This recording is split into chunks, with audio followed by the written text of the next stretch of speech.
Je crois qu'il y a pour nous un précieux message dans ce fragment tiré du sermon de notre Seigneur sur la montagne. Le Seigneur résume tout le sermon, les 3 chapitres, dans ces quelques paroles. Vous êtes le sel de la terre. Matthieu 5, 13. Quelle est la signification du sel?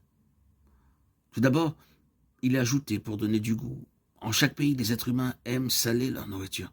Un plat peut être très bien cuisiné, mais s'il n'est pas salé, personne n'appréciera son goût. L'intention du Seigneur est de s'assembler, un peuple qui, comme le sel, peut apporter la santé et la jouissance au monde entier. Le sel représente aussi la fidélité. On dit communément en hindi, ne sois pas ingrat envers celui de qui tu as mangé le sel. Ainsi, le sel, dans le langage populaire, représente la loyauté, la fidélité. Le sel est aussi utilisé pour conserver les choses. Généralement, le beurre se gâte s'il est gardé trop longtemps. Mais si vous ajoutez un peu de sel, il se conserve longtemps. Le sel est aussi utilisé pour les conserves. Le poisson, le bœuf et le mouton sont aussi conservés grâce au sel.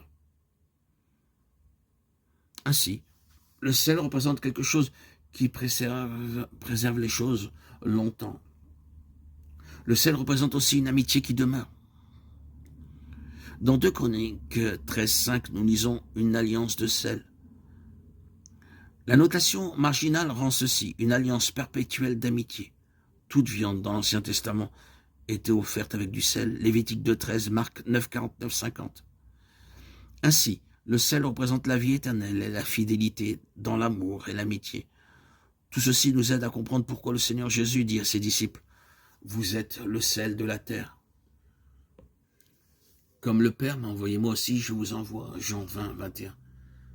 Sans Christ, la vie est comme une nourriture sans sel. S'il vous était donné de la nourriture insipide le matin, à midi et le soir, et ceci jour après jour, vous diriez que sans sel, la nourriture n'est pas bonne. De même, la vie sans Christ n'est d'aucune utilité. Avant que le Seigneur Jésus-Christ ne commençât son ministère public, il fut baptisé dans le Jourdain et tenté dans le désert. Après cela, il alla directement en Galilée. Il dit à certains hommes, « Suivez-moi, je vous ferai pêcheurs d'hommes. » Aussitôt, ils laissèrent les filets et le suivirent. Matthieu 4, 19, 20. Le Seigneur Jésus, ne commençant pas son ministère avec une multitude, après 40 jours de tentation dans le désert, il vint en Galilée, dut voyager pendant de nombreux kilomètres pour cela. Pourquoi? Parce que les quelques hommes dont il voulait faire des disciples habitaient à Capharnaüm. C'était une ville bien connue près de la mer de Galilée. Simon, André, Jacques et Jean y habitaient. Rendez-vous compte, imaginez le Seigneur Jésus voyager une si longue distance pour 4 ou 5 hommes. Pourquoi? Parce qu'il allait faire de ces quelques hommes le sel du monde entier. Après avoir choisi ces hommes, le Seigneur parcourut les synagogues en enseignant. Alors les multitudes vinrent à lui. Jamais il ne les appela, elles vinrent simplement.